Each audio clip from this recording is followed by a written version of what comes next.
ಶ್ರೀ ರಘುಕುಲಾಮೃತಚಂದ್ರಂ ರಾಜೀವಲೋಚನಂ ರಮಣೀಯಗಾತ್ರಂ ಚಾರುತರಚರಿತ್ರಂ ಚತುರಾನನದ್ವಿಧಂ ಭಾನುವಂಶವಿರಾಜಿತಂ ಶ್ರೀರಾಮಚಂದ್ರ ನಮಸ್ತೆ.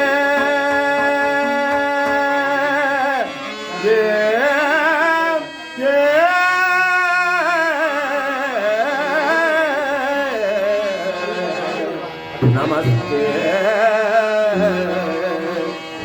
ನಮಃ. ವಿಜಯ ವಿನಾಯಕನೇ ಗಜಮುಖನೇ ಕರುಣಾ ಸಾಗರನೇ.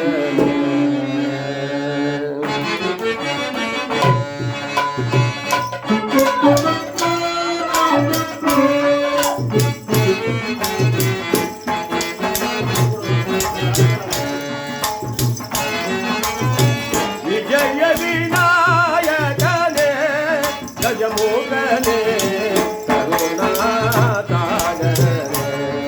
ಗಜಮುಖನೇ ಕರುಣಾ ಸಾಗರನೇ.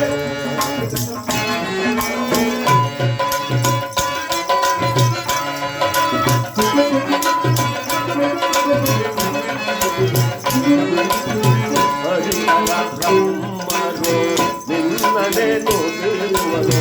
ಹರಿಹರ ಮೋಚಕ ದೊರೆಯನೆ ಗಣೇಶನೇ.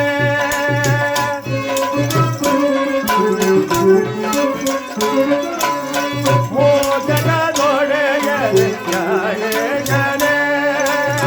ವಿಜಯ ವಿನಾಯಕನೇ ಗಜಮುಖನೇ ಕರುಣಾ ಸಾಗರನೇ. ಗಜಮುಖನೇ ಕರುಣಾ ಸಾಗರನೇ.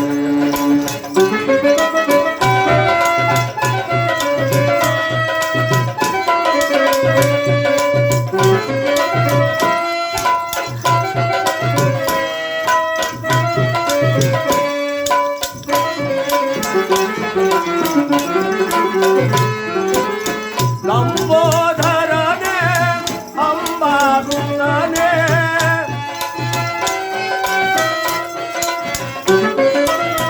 ಲಂಬೋದರನೇ ಅಂಬಾಸುರನೇ ಮುರುಘಾಭರಣನೇ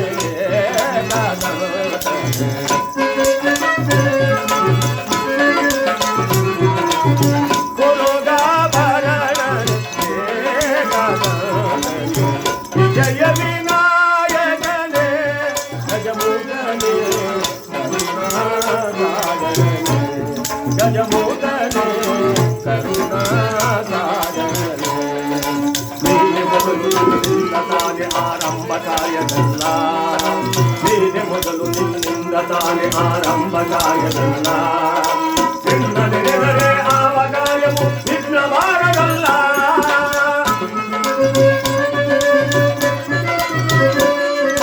ಹುಲ್ಲುಗರಿಗೆಯ ಹೂವಿನಂತೆ ಸ್ವೀಕರಿಸುವೆ ಎಲ್ಲ.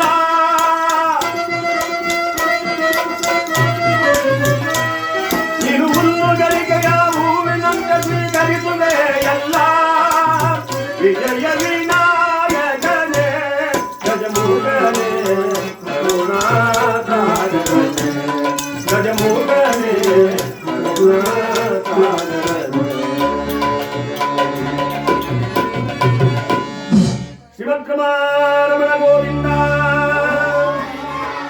ಆಂಜನೇಯ ವರದ ಗೋವಿಂದ.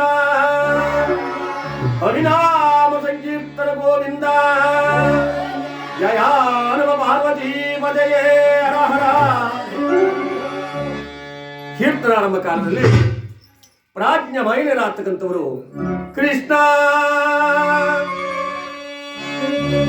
ಹೇ ಕೃಷ್ಣ ಮುಕುಂದ ಕೇಶವ ಅಚ್ಯುತ ಅನಂತಾಯ ಭಗವಂತ ಎಂಬುದಾಗಿ ಹಲವಾರು ಕೀರ್ತನೆಗಳಿಂದ ಕೀರ್ತಿಸಿ ಆರಾಧಿಸಿ ಭಗವಂತನನ್ನು ಭಜಿಸಿ ಭಜನೆ ಮಾಡುವುದಕ್ಕೆ ಹರಿಕಥಾ ಎಂಬುದಾಗಿ ಯಾವ ಮಹಾಜ್ಞಾನಿಗಳು ಅರ್ಪಣೆ ಮಾಡಿದ್ದಾರೆ.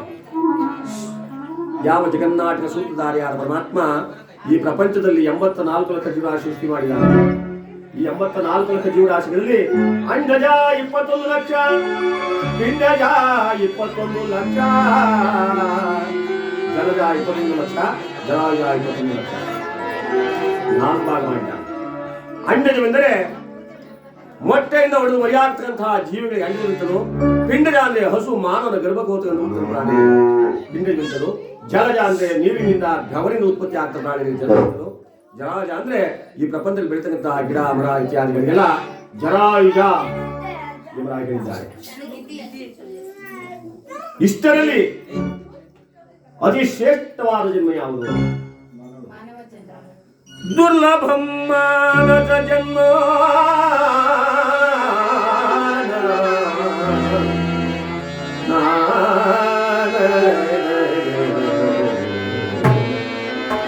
ಮಾನವನ ಜನ್ಮ ಬಹಳ ದುರ್ಲಭವಾಗಿದೆ. ಅದು ಹುಟ್ಟುವರಿಗೆ ಬಹಳ ಕಷ್ಟ.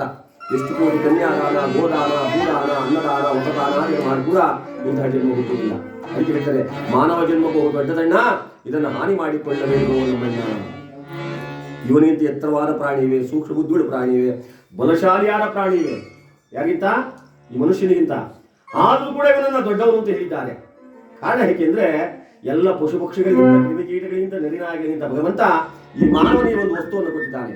ಅದೇನೆಂದ್ರೆ ಜ್ಞಾನ. ಆ ಜ್ಞಾನದಿಂದ ಒಳ್ಳೆಯದು ಯಾವುದು, ಕೆಟ್ಟದ್ದು ಯಾವುದು, ಸತ್ಯವೇನು, ಅಸತ್ಯವೇನು, ಧರ್ಮವ್ಯಾವುದು, ಅಧರ್ಮ ಯಾವುದು, ಕತ್ತಲೆ ಯಾವುದು, ಬೆಳಕೆ ಯಾವುದು ಅಂತ ಅರಿತು ಬಾಳ್ತಕ್ಕಂಥ ಶಕ್ತಿ ನಮಗೆ ಕೊಟ್ಟಿದ್ದಾನೆ. ಮರೆತು ಮಾನವನಾಗದೆ ಅದನ್ನು ಹರಿತು ನೀನು ಶರಣನಾಗುತ್ತಿದ್ದಾರೆ ದೊಡ್ಡವರು. ಅದೆಲ್ಲ ಅರ್ಥ ಮಾಡ್ಕೋಬೇಕಾದ್ರೆ ಮನುಷ್ಯನಿಗೆ ಜ್ಞಾನ ಸಂಪತ್ತಿರಬೇಕು.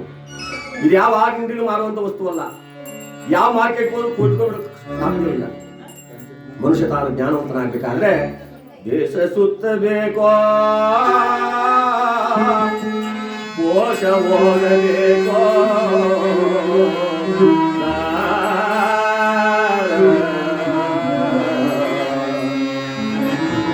ದೇಶ ಸುತ್ತಾಡಬೇಕು, ಕೋಶವನ್ನು ಹೋಗಬೇಕು.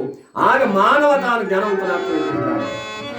ಅಲ್ಪಾಯುಷವಂತ ನಾವುಗಳು ದೇಶ ಸುತ್ತಲಿಕ್ಕಾಗಲಿ ಕೋಶವನ್ನು ಹೋಗಕ್ಕಾಗಲಿ ಸಾಧ್ಯವಿಲ್ಲ. ಅಲ್ಪಾಯುಷ ದಾಸೆ ನಾವೇನೆಲ್ಲ ಅರ್ಧ ವಯಸ್ಸಿಗೆ ಹೋಗ್ಬಿಡ್ತೀವ. ಭಗವಂತ ಕೊಟ್ಟಿರ್ತಕ್ಕಂಥದ್ದೇ ಚಿಕ್ಕ ಆಯಸ್ಸು. ಈ ಕಲಿಯುಗದಲ್ಲಿ ಎಷ್ಟನ್ನು ಕೊಟ್ಟಿದ್ದಾನೆ? 3 ವರ್ಷ. ಅದು ಕೂಡ ಗ್ಯಾರಂಟಿ ಇಲ್ಲ. 3 ವರ್ಷ ಗ್ಯಾರಂಟಿ ಐತಾ? ಕಳೆದಿರುಳ 50 ವರ್ಷವನ್ನ ನಾವು ನಿಜ ಮುಗಿಸ್ಬಿಡ್ತೀವಿ. ಇನ್ನು ಉಳಿದಿದ್ದೆ 50. ಆ ಉಳಿದಂತ 50 ವರ್ಷದಲ್ಲಿ ಬಾಲ್ಯ, ಯೌವನ, ಕೌಮಾರ್ಯ, ವಾರ್ಧಿಕ್ಯ, ಮುಪ್ಪು ಈ 5 ಆಶ್ರಮಗಳನ್ನು ದಾಟಿ ಕಳೆದುಳಿದರೆ ಮಾತ್ರ 50 ವರ್ಷ.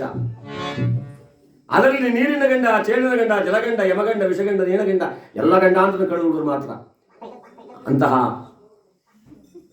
ಈ ಮನುಷ್ಯನ ಜೀವನವನ್ನ ಪಾವನ ಮಾಡ್ಕೋಬೇಕಾದ್ರೆ ಕಲಿಯುಗದಲ್ಲಿ ಹರಿ ನಾಮವ ನೆನೆದರೆ ಕೋಟಿಗಳು ಧರಿಸುವವೋ ರಂಗ.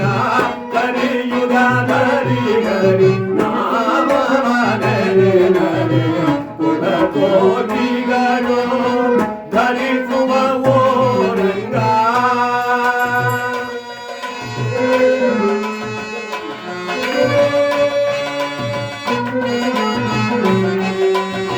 ಸುಲಭನ ಪಂಗುತಿಗೆ ಸುಲಭನ ಜನಿಸದೆ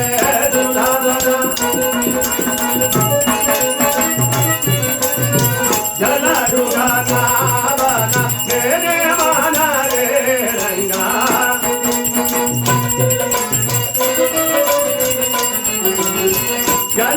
ಜಲರುಗನಾವನ ಬೇರೆ ಮನ ಕಲಿಯುಗದಲ್ಲಿ ಹರಿ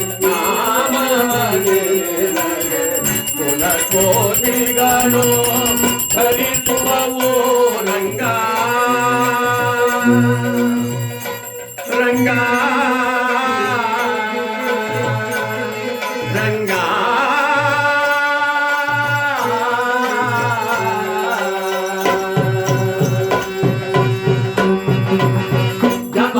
ಜಪವನಂದರಿಯೇನ ತಪವನಂದರಿಯೇನ ಜಪವನ ಜಪವನಂದರಿಯೇನ ತಪವನಂದರಿಯೇನ ಉಪವಾಸಾರತ ಮೊದಲರಿಯೇ ರಂಗ. ಉಪವಾಸಾರತ ಮೊದಲರಿಯೇ ರಂಗ. ಹರಿ ನಾಮವನೆನೆದರೆ ಕುಲಕೋಟಿಗಳು ಧರಿಸುವವೋ ರಂಗ ರಂಗ ರಂಗ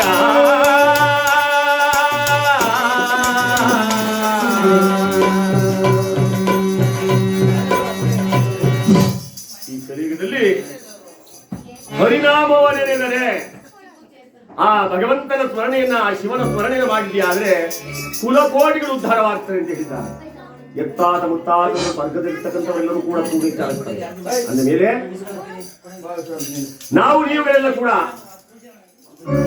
ಈ ಒಂದು ಶುಭ ದಿನ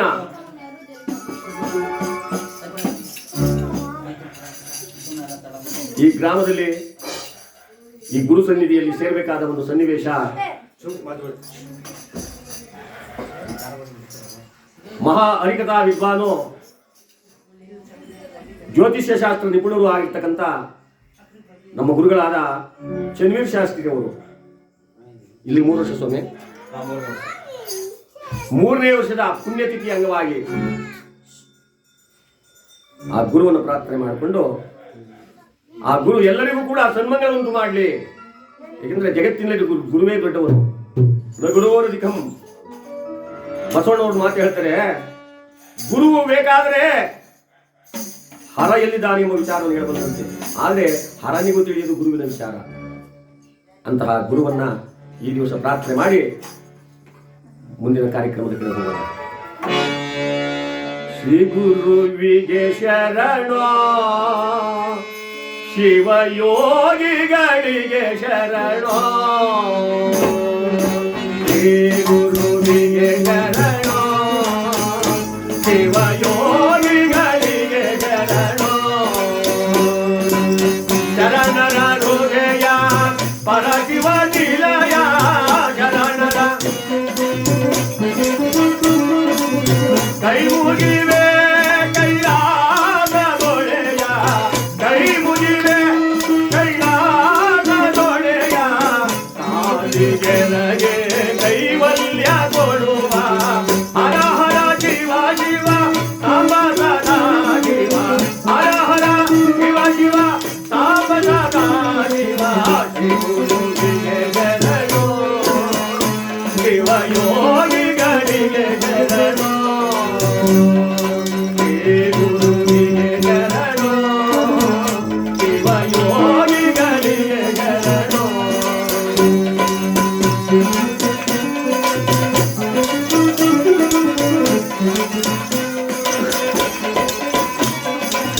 ನಾನು ನನ್ನದು ನನ್ನವರೆಲ್ಲದ ಜ್ಞಾನ ನಿಧಿಗೆ ಶರಣೋ ನಾನು ನನ್ನದು ನನ್ನವರೆಲ್ಲದ ಜ್ಞಾನ ನಿಧಿಗೆ ಶರಣೋ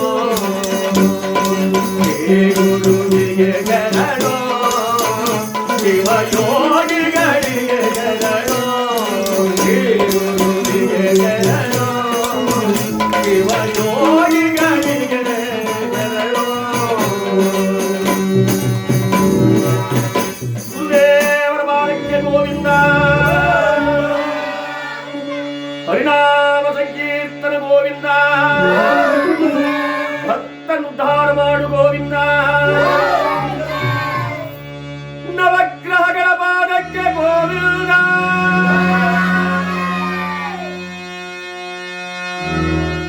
ಅಂತಹ ಪರಮಗುರುವನ್ನು ಪ್ರಾರ್ಥಿಸಿಕೊಂಡು ದಾರಿದೀಪವಾಗಿ ಹಲವಾರು ಶಿಷ್ಯರನ್ನ ಈ ನಮ್ಮ ಮಾಗಡಿ ತಾಲೂಕಿನಲ್ಲಿ ಒಗ್ಗೂಡಿಸಿ ಬೆಳೆಸಿ ಉಳಿಸಿ ಸಾವಿರಾರು ಕಥೆಗಳನ್ನು ಮಾಡತಕ್ಕಂಥದ್ದು ನಾವು ಕಣ್ಣಾರ ನೋಡಿರ್ತಕ್ಕಂಥದ್ದು. ಅಂತ ಹೆಸರನ್ನು ಉಳಿಸೋಗಿದ್ದಾರೆ. ಅವರ ಹೆಸರು ಇವತ್ತು ಕೂಡ ಚಿರಾಯವಾಗುವುದಿಲ್ಲ. ಏಕೆಂದ್ರೆ ಉಸಿರು ಹೋದರೂ ಅವರ ಹೆಸರು ಮಾತ್ರ ಉಳಿದೇ ಇದೆ. ಅಂತಹ ಗುರುವನ್ನು ಪ್ರಾರ್ಥನೆ ಮಾಡಿಕೊಂಡು ಇಲ್ಲಿ ನಮಗೆ ಕಥಾಭಾಗವನ್ನು ಮಾಡಲು ಅವಕಾಶ ಮಾಡಿಕೊಟ್ಟಂತ ನೀವೆಲ್ಲ ಜೊತೆಲಿ ಇದ್ರಿ ಸ್ವಾಮಿಗ? ಇಲ್ಲ, ಎಲ್ಲ ಜೊತೆ ಅನ್ಕೊಳ್ಳಿ. ನಮ್ಮ ವೀರಭದ್ರ ಸ್ವಾಮಿ ಅವರು ಈ ತಮ್ಮ ಗೃಹದಲ್ಲಿ ಆ ತಂದೆಯವರ ಪುಣ್ಯಸ್ಮರಣೆಯ ಅಂಗವಾಗಿ ಆ ಕಲಿಪುರುಷನ ಮಹಿಮೆಯನ್ನ ಶನೇಶ್ವರ ಸ್ವಾಮಿಯ ಸ್ಮರಣೆಯನ್ನ ಈ ಗೃಹದಲ್ಲಿ ಆಡಿಸಬೇಕು, ಕೇಳಬೇಕು, ಪಠಣಗೈಬೇಕು ಎಂಬುದಾಗಿ ನಮ್ಮನ್ನೆಲ್ಲ ಇಲ್ಲಿ ಬರಮಾಡಿಕೊಂಡಿದ್ದಾರೆ. ಭಗವಂತ ಅವರಿಗೆ ಅವರ ಮನೆ ಮಂದಿಗೆ ಎಲ್ಲರಿಗೂ ಆಯುರ ಆರೋಗ್ಯ ಆಯುಷ್ಯ ಭಾಗ್ಯವನ್ನು ಕೊಟ್ಟು ಕಾಪಾಡಿ ಅಂತ ಹೇಳಿ ನಾವು ಆ ಶನೇಶ್ವರ ಸ್ವಾಮಿಯ ಛತ್ರಿಯನ್ನ ಹಾಡಿ ಕೇಳಿ ನಾವು ನೀವೆಲ್ಲ ಪುನೀತರಾಗ ಯಾವ ಕಥೆ ಆಚರಣೆ ಮಾಡಬೇಕು ಅಂತ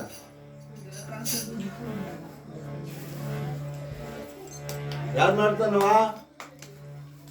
ವಾವ್, ತಾಯಿಯವರ ಅಜ್ಜಿ, ನಮ್ಮ ಅಜ್ಜಿ, ನಮ್ಮಮ್ಮ, ನಮ್ಮಪ್ಪ. ಒಬ್ಬೊಬ್ಬೊಬ್ಬೊಬ್ಬೊಬ್ಬೊಬ್ಬ ಶತಾಯುಷಿ. ರಾಜಾ ವಿಕ್ರಮ, ರಾಜಾ ಸತ್ಯವ್ರತ, ನಲತಂಗಾದೇವಿ